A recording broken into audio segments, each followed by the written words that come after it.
नमस्कार। Ministry of railway की तरफ से एक नया नोटिस आया हुआ है जिसमें बताया गया है कि जो रेलवे के रिटायर्ड कर्मचारी हैं उनको फिर से पुनः नियुक्त किया जाएगा।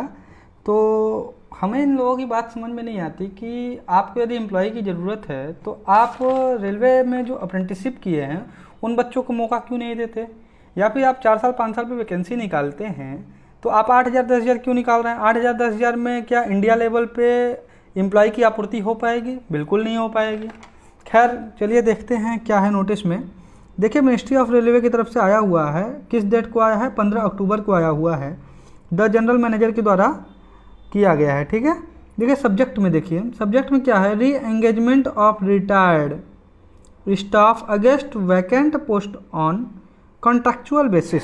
इसका मतलब क्या है कि जो रिटायर्ड स्टाफ हैं उनको खाली स्थानों पर जो खाली पद हैं उनको भरा जाएगा, री एंगेज किया जाएगा। ठीक है, देखिए पहला नंबर पैराग्राफ में क्या बोला गया है, non gazetted railway staff retired in पे लेवल 1 टू पे level 7 may be considered for re-engagement against the vacant post subject to stipulation that may be re-engaged against the post having the same pay level held by at the time of retirement। इसका क्या मतलब है कि level 1 से level 7 के retired जो कर्मचारी है उनको नियुक्त किया जाएगा और रिटायर्ड के समय वो जिस पद पे थे या उनको उसी पद पे नियुक्ति की जाएगी। ठीक है, सेकंड पैराग्राफ में आइए देखिए क्या है, power of re engagement employ will be with general manager. इसका मतलब क्या है, जो री एंगेजमेंट का जो पावर है वो जनरल मैनेजर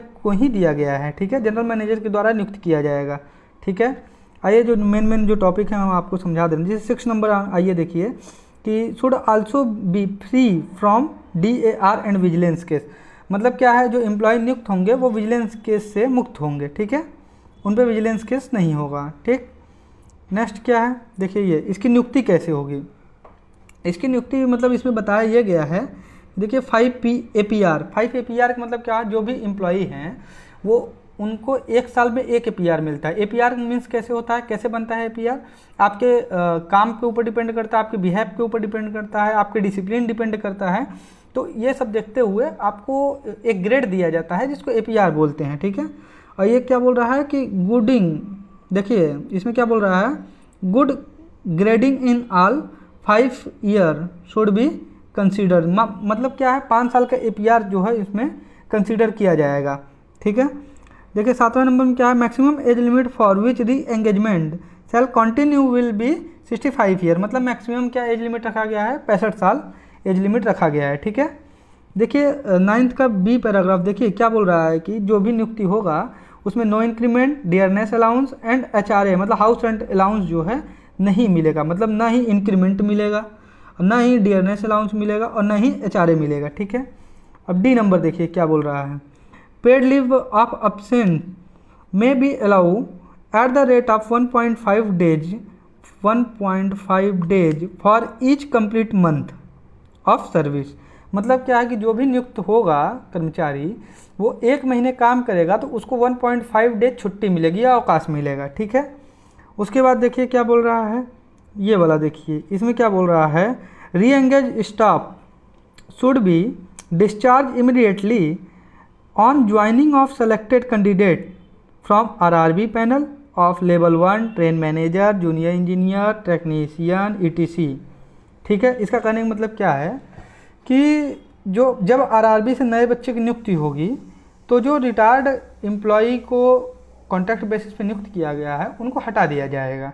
ठीक है, इसको ये बोल रहा है। उसके बाद क्या बोल रहा है, उसके बाद देखिए ये देखिए